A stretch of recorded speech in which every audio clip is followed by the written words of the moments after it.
Hey guys, we're here with John at Warfighter Cigars. To me, one of the most unique spots here. We like, PCA. we like to have fun. It's a little bit different, man. We've already been harassed a few times. Already got a guy back here giving us a hard time. But we want to stop in here and talk with John specifically because one of the things we like about you guys is this is a veteran-owned company. Yeah. So tell us a little bit about the brand, but also the ownership. Okay, and, cool. Yeah, the heart of that. Too easy.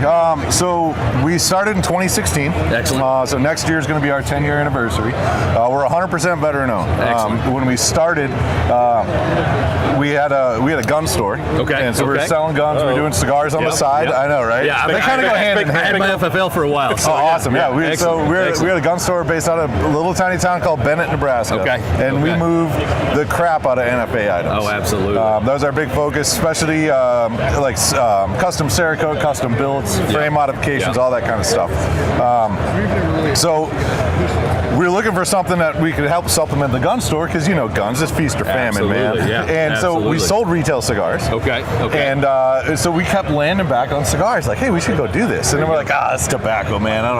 That's regulated. I don't want to deal with this. Right. So we were actually at SHOT Show one year. We got pretty drunk. And we decided, you know what? Screw it. We're doing cigars. You know, I found some of the best decisions happen when there's a little bit of there's a lot of whiskey involved in this one. But so we decided we're going to do cigars. And in that drunkenness of deciding, one of the factors, I was like, look, guys, like I'm on the phone every single day with the ATF doing compliance something. Yes. I'm like, I don't have to do paperwork when somebody buys a cigar. Right. This is a no-brainer. This is life work. Right. So we spun up the cigar company. We started getting that off the ground, and as that was growing, the guns were suffering. And when we focused on the guns and the cigars, so we mathed it all out, and we sold the gun store and went full time with the cigars. Good. And so now we're 9 years into it. We actually just did a complete band and box update. So these are kind of our older style boxes. We had our field line and our garrison line. And by design, they were great. Like our field box, you know, flat, OD green, subdued colors and paint on the outside. Don't want it to stick out too much because, you know, it's camouflage-ish. Absolutely, yeah. Except when it's in a humidor and you're not right up to it, it's camouflage. Not ish. It's 100%. It blends right in. And so for 9 years, we've been noticing this. And our bands, they look good for what we knew 9 years ago. So for 9 years, we're looking at a band that has no information on it. Right. And we're like, oh man, you know, my customers don't even know what cigar. They buy it, they put it in their humidor. 2 months later, they pull it out, and they're like, I don't remember what this is. Right? Yeah. So when we updated our cigars, we went through complete brand recognition, so there's no difference. You can't like mistake, oh no, this isn't the same. Right. But we added, you know, the actual name of the cigar, 556 millimeter field Connecticut shade. So you know the wrapper, you know the name of the cigar. Handmade in Esteli, established 2016 on the back. Another cool thing we did, and mostly gun guys look at this too, is on our boxes and on the bands, and it's easier to show you guys on the boxes. I'll just grab these. So our 556 field Connecticut shade, right? Yep. We have an M4 and an M249, both 556 platforms. Yep. Got an AK on the 762 field. No, we went American. Oh, what American? Okay. So we had M24 sniper rifle. Yep. And a 240 Bravo, both 762 platforms. And then our 50 cal field, we have a Barrett and an M2. Excellent. You know, so even if you don't understand anything and you know guns, you're like, oh, you understand. I get this.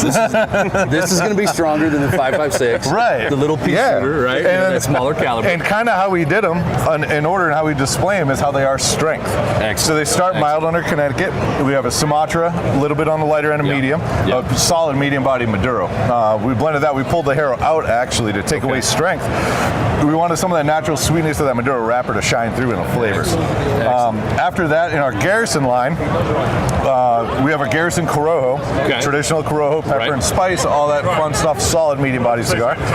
Next up is our Garrison Rosado. You're going to have a little spice up front, and that mellows out, nice rich flavors after. And then our Garrison Oscuro Maduro, obviously, our Oscuro Maduro, that's going to be our boldest cigar. Yes, it is. Not the boldest. We're not doing some triple quattro Lajero, whatever thing, you know what I mean? Burn your mouth up. That's it. Like, so when we blend our cigars, we blend them for flavor.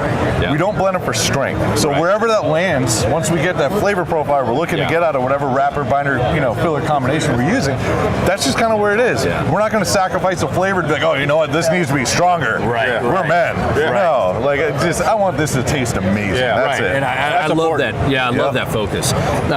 Too often cigar manufacturers want to put out that boldest cigar and they're not focusing on the flavor of the cigar. It's like, this is and the strong experience of the cigar. We're near a particular brand I kind of think that about. I ain't gonna We're not going to mention. We're not going to mention. We're kind of close.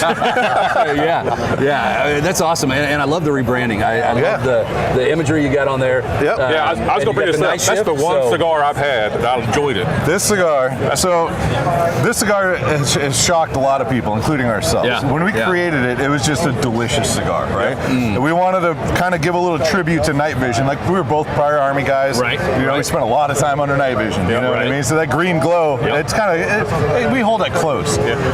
So when we did this cigar, we actually did a little candela ring around the cap to signify that green glow from the night vision. Then we also realized that it kind of gives a mouthfeel to help enhance some of the flavors that you get out of that cigar. Good. So when I smoked it without that, and when I smoked it with it, I was like, oh, this is new.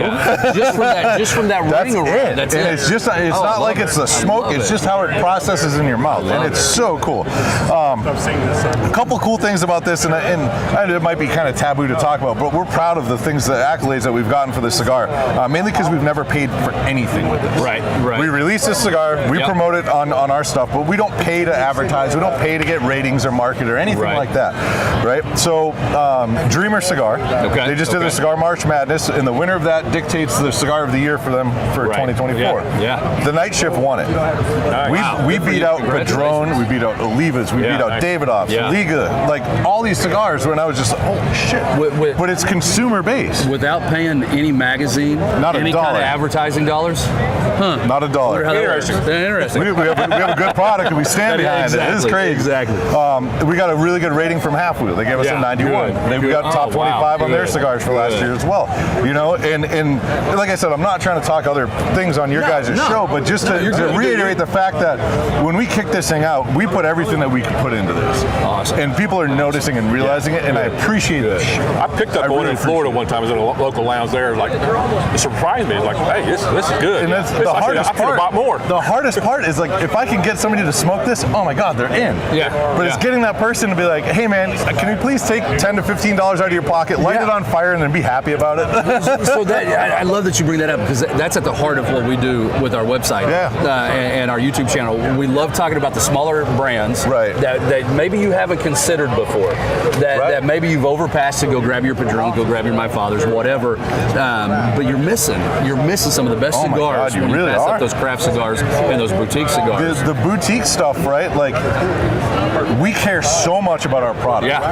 It's make or break for you. If I hand a bad product and I put it in your hand, you smoke it, you don't like it, you might not ever. And we're small. We're 10 years old almost, but in this industry, we're an infant. And if one of the big houses throws a bad stick out there, they delete it off their catalog, you never see it again, and you almost forget about it. But if a small house does it, you're done. That's it. I mean, you're known for that. Nobody wants to come back to you. Oh, I don't want to get those cigars. I had bad cigars from them before. Exactly. So, so it leads me to my next question. Tell us how we get one. So, how many lounges are you in? Okay, so we're in about 250 lounges across the U.S. There's been a lot of lounges that have been kind of closing down lately. It sucks. It really does. But so on our website we have a dealer locator, warfightertobacco.com. Nice tab says dealer locator, and that'll show you all the dealers that we have in the world. Now, mainly almost all of them are in the United States. We have one in Australia. Nice. We had a couple guys down there. The company's called the Garrison Supply Company. And they from the ground up, they reached out to us. They're like, hey, we want to import your cigars. So I'm like, cool. Do you know how? And they're like, nope. How do we do that? Give us a couple months and we'll figure it out. Literally 2 months later, they're like, hey, we're ready. And I'm like, oh, awesome, let's go. Awesome. Very good. And then, obviously at the shows, we get to talk to a lot of people. We're talking to guys about some stuff in Canada. And then obviously we're opening up a whole bunch of new accounts this show. Awesome. New Orleans has actually been really good because all the typical guys that drove, that live out west to go to Vegas, they're not here, which sucks because I really like hanging out with those guys. But we have so many more people from the East Coast. You haven't met. And from like the Midwest and North that are showing up here because it's easy. And it's New Orleans. Absolutely. The food here. Oh my God. It's been amazing. So hey, if you love supporting veteran-owned companies, you need to be buying Warfighter cigars. If your lounge doesn't carry them, we've said this about a couple brands this week, but if your lounge doesn't carry them, you better bug the manager of your lounge to get them in there, because we want to see companies like this succeed. We want to see you guys do great. It's if you're not having fun, why are you doing it? Right? Exactly. We're having a great time doing it, and I like to tell people too, like, we're too dumb to quit. I love when we started this, we didn't start it and then have a plan B, C, and D. But we had a plan A. And it doesn't matter. We're making it work. Awesome. Man, let me say it. Thank you for your service. Thank you very much. Not just to this country, but to the cigar industry. Love what you're doing. We're having fun. And I hope everything just explodes for you guys. I do too, man. If we ever need a fourth, you're welcome. You can come on the show. You can probably pass me up. Let's pick on my beard all the time. But hey, if a beard's gonna get me on a show with you guys, I'll keep growing. Let's go. All right, brother. Thank you for your time, man. Thank you very much. Appreciate it. Love what you're doing, man. Awesome. Good luck.